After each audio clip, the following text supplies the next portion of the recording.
ഇത് സീതപ്പഴം. ശ്രീരാമസ്വാമി ഇഷ്ടപ്പെട്ട് ഭാര്യയ്ക്ക് എപ്പോഴും കൊണ്ടുകൊടുക്കാറുള്ള പഴമാണ് സീതപ്പഴം എന്ന് പറയപ്പെടുന്നു. ശരിയാണോ എന്ന്? പക്ഷെ ഒരു കാര്യം ഉറപ്പിച്ചു പറയാം, അനേകം വൈറ്റമിൻസ് കൊണ്ടും മിനറൽസ്, ധാതുക്കൾ എന്നിവ കൊണ്ട് സമ്പുഷ്ടമാണ് സീതപ്പഴം.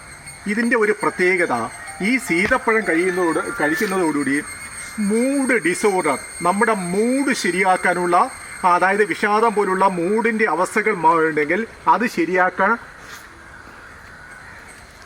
ഇത് കഴിച്ചു കഴിഞ്ഞാൽ മൂഡ് ഡിസോർഡർ കുറയും. പിന്നെ നമുക്കറിയാം ഗ്ലൈസീമിക് ഇൻഡെക്സ് വളരെ കുറവാണ് എന്ന് പറഞ്ഞാൽ ഷുഗർ പേഷ്യൻസിനും ധൈര്യമായിട്ട് കഴിക്കാം.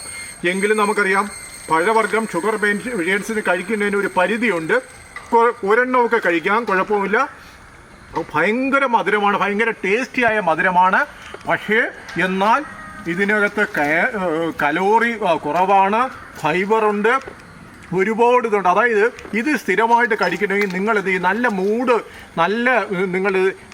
നല്ല സ്റ്റേബിളായിരുന്നു എന്ന് പറഞ്ഞാൽ നിങ്ങൾക്ക് മൂഡ് ഡിസോർഡർ വരാനുള്ള സാധ്യത കുറയും.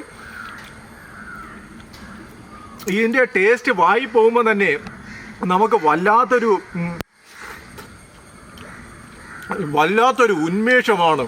ഷുഗർ പേഷ്യൻസിന്, നമുക്കറിയാം ഷുഗർ പേഷ്യൻസിനൊക്കെ പഴവർഗ്ഗങ്ങൾ ഏതെങ്കിലും ഒരു പഴവർഗ്ഗമാണ് കഴിക്കേണ്ടത്. ഷുഗർ നമ്മുടെ ശരീരത്തിൻ്റെ ഷുഗർ ലെവൽ ഉയർത്തുന്നതിന് ഗ്ലൈസീമിക് ഇൻഡെക്സ് എന്ന് പറയുന്നത് അത് കുറവായതുകൊണ്ട് ധൈര്യമായിട്ട് കഴിക്കാം. നിത്യവും സീതപ്പഴം, ഈ കസ്റ്റാർഡ് ആപ്പിൾ നിങ്ങളുടെ ജീവിതത്തിൻ്റെ ഭാഗമാക്കി മാറ്റണമെങ്കിൽ സൗന്ദര്യം കൂടും, ഫൈബർ ധാരാളമുണ്ട്, വയറ്റിൻ്റെ പ്രശ്നങ്ങൾ എന്തെങ്കിലും ഉണ്ടെങ്കിൽ അത് പരിഹരിക്കും, ആരോഗ്യത്തെ വർദ്ധിപ്പിക്കും, രക്തസമ്മർദ്ദം കുറയ്ക്കും. അനേക ഗുണങ്ങളാണ്. നിങ്ങളുടെ വീട്ടുകടയിൽ ഒരു ചെറിയ തൈ കൊണ്ട് നട്ടു കഴിഞ്ഞാൽ ആവശ്യത്തിനുള്ള കസ്റ്റാർഡ് ആപ്പിൾ നിങ്ങൾക്ക് കിട്ടും. നിങ്ങളുടെ ആരോഗ്യം വർദ്ധിക്കും. അതുകൊണ്ട് ഇത് നിങ്ങളുടെ നിത്യജീവിതത്തിൻ്റെ ഭാഗമാക്കി മാറ്റുക.